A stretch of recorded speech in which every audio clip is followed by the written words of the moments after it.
Hello mga kapuso, I'm Miguel Vergara, ang adorable smasher ng Antipolo. Syempre po bilang kapamilya Force Big Placer po, I'm super happy po na nakarating po ako dito, but I couldn't have gone this far po if it weren't for the people who love me and supported me po and voted for me. So I'm very thankful for them, and siguro na-overwhelmed pa po ako ngayon. I don't know what's fully happening po, but I'm happy. Yun lang po yung masasabi ko. Di naman po ako nag-tennis dun sa loob ng bahay.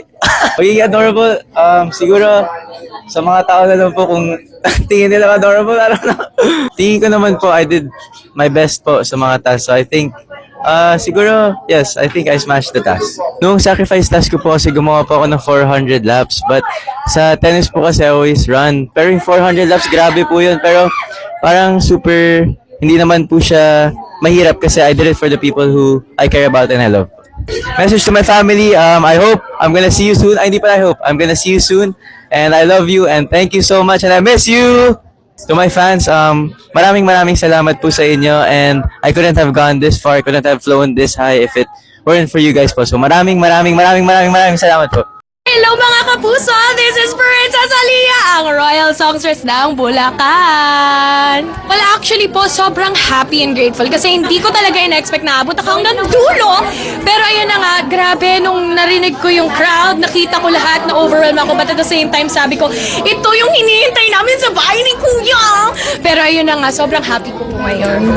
Well, siguro, napanindigan po kasi Royal, I showed the people that I'm a princess and a girl boss. Pero yun na nga, songstress parang not so much kasi medyo nahiya ako sa loob na ipakita yung singing voice ko. Siguro dito na lang sa labas. Pero napanindigan ko naman. Message to my family, I'm sure miss na miss yun ako. I'm sure na sa buong stay ko doon, 4 months. Grabe, iyak kayo ng iyak. Pero nandito na ako ngayon para magpasaya sa buhay nyo. And na miss ko na kayo. Message to my fans, isa talaga kayo sa mga naging rason kung bakit nagstay ako and naging 4th big placer. So, inaalay ko tong pagkapanalo ko sa inyo. Salamat sa suporta niyo. Mahal na mahal ko kayo. Hello mga kapuso, ako po si Joaquin Arce, ang rising dreamer ng Muntinlupa. Honestly, ang nafe-feel ko lang tonight ay ang pagmamahal sa inyong lahat.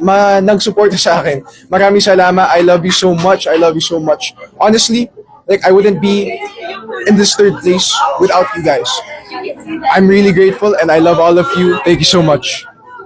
Well, I guess yung mga steps that I took sa loob ng bahay, yung paglakbay ko sa PBB, that at itself was yung pag-rise ko as, someone who dreams to be an actor, a really good actor. And I think PBB was a good platform for me.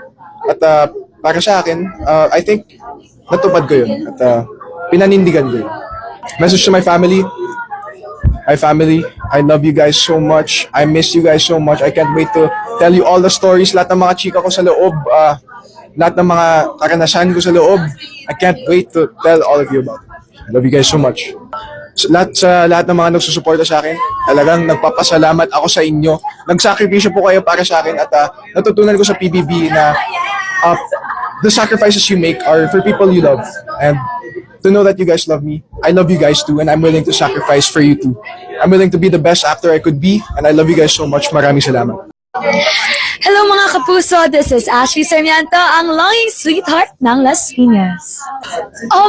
Actually, yung experience ko po tonight, sobrang masaya lang po talaga ako na nandito ako sa Ultimate 8. Wala po talaga ako na-expect na place or anything. I'm just really grateful kasi una po sa lahat, hindi ko talaga siya naisip na magiging parte ako ng Ultimate 8. So very unreal pa rin siya, pero super duper grateful for the experience and super happy to see each and everybody, yung crowd, and seeing everybody glammed, and yung Ultimate 8, nakaka-proud po kaming lahat. So, yun. Yung pagiging longing sweetheart. Sadly. Joke lang. Hindi kasi longing, di ba? Ang lungkot nun. So, sadly. Oo, napanindigan ko siya. Kasi na-miss ko yung tatay ko nga. Kasi siya yung longing ko. Pero napanindigan na yung pagiging sweetheart. Ako message ko sa family ko. Sobrang thankful po ako talaga sa support nila. Even before going in, alam ko na they will be supporting me all throughout my journey. And alam ko na kahit saan ako dadalhin ng journey ko sa PBB, they will be happy and proud of me. And now na ang layo-layo, ang dami-dami kong pinagdaanan na journey inside inside the house, alam ko na sobra silang proud at masaya ako na nagkakaroon ako ng interactions or messages from them while I'm inside the house. So I'm just really thankful po sa support nila and yan lang. Ay, grabe kayo mga fans ko. Alam nyo, every time na na-nominate ako, parang inisip ko, lalabas na ako. Pero, grabe, ang lakas ko sa inyo. So thankful dahil kayo talaga yung nagbigay ng overall experience ko sa PBB journey ko. And I'm just super duper grateful talaga dahil, first of all, iba talaga yung nararamdaman ko ngayon dahil hindi ko talaga siya naging goal. Pero dahil sa inyo, dahil sa support na pinakita nyo, ipinaglaban ko talaga na maging part ng Ultimate 8. So thank you guys. I love you guys so much! Para sa akin, siguro isa sa mga pinaka-challenging moment is yung every time na na-nominate ako, iniisip ko lagi na mas deserving yung ibang housemates na kasama ko, na kapusa housemates. Kaya iniisip ko na sa kanila na lang, pinagdadasal ko na sa kanila lang. Kaya feeling ko yun yung naging mahirap kasi lagi kong iniisip na gusto ko nang umalis para ibigay yung spot na yun sa kanila.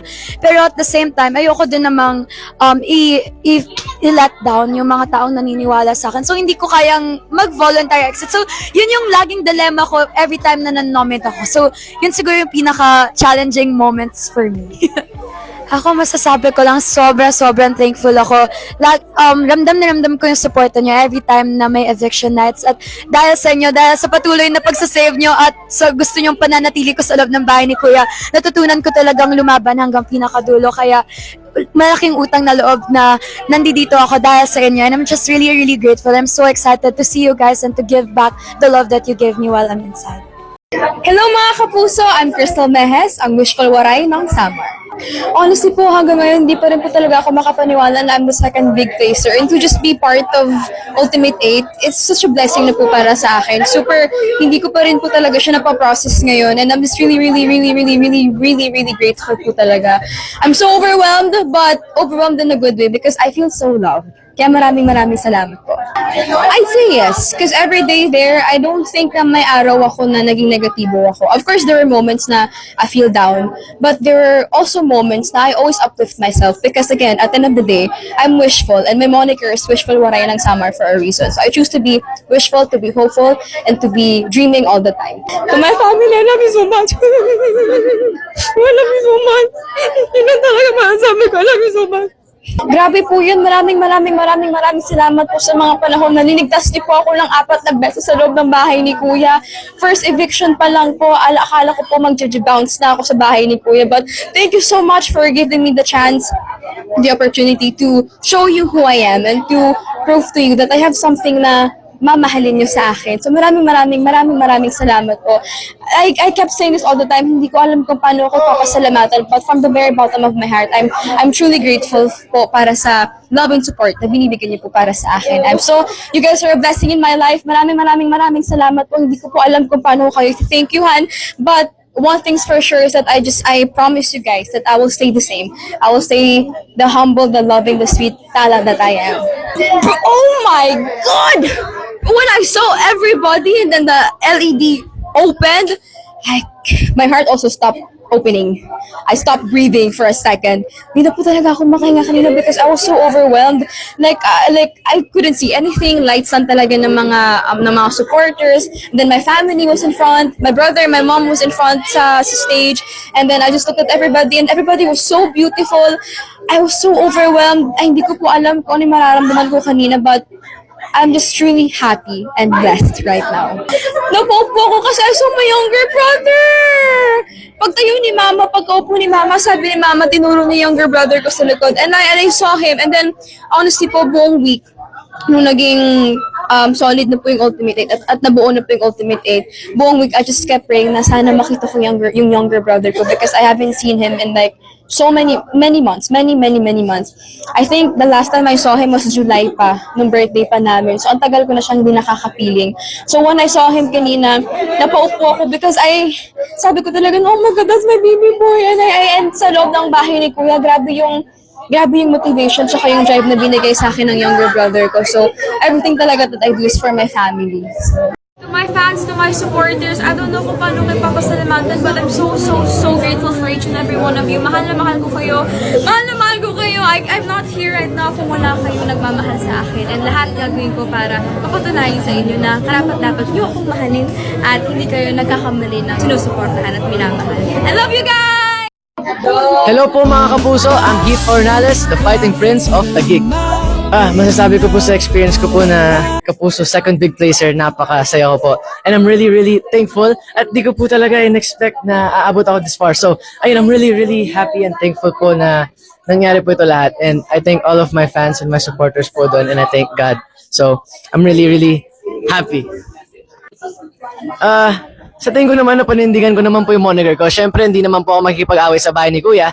Pero I guess napakita ko naman po yung mga martial arts skills ko doon. So, I guess napakita ko po a glimpse of it. Kasi hindi naman po ako makikipaglaban sa bahay. Kaya, yun po. A message to my family is, I miss you guys so much and I love you and I think my entire family na andyan sila lagi para sa akin na nag-support. At nang pumunta po sila sa bahay ni Kuya, my mom and my dad, I missed you guys so much nun. So, I love you guys and thank you for always supporting me. You guys are always my day ones.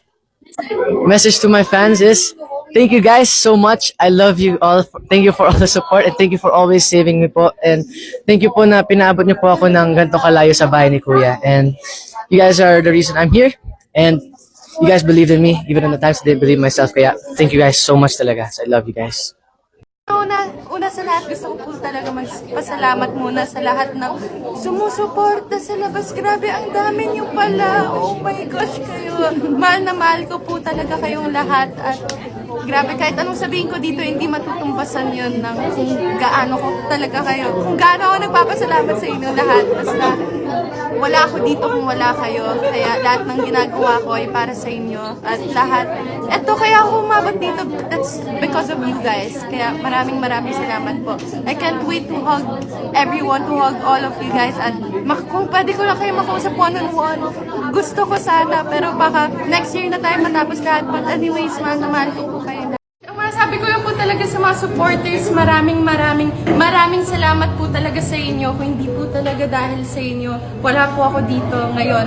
Kaya lahat po ng ginawa ko, lahat po ng ginagawa ko up until now is because of you guys. Dahil po talaga to sa inyo. At ayun po, maraming salamat lang po talaga. Hindi po matutumbasan ng kahit anumang salita ang nararamdaman ko po ngayon.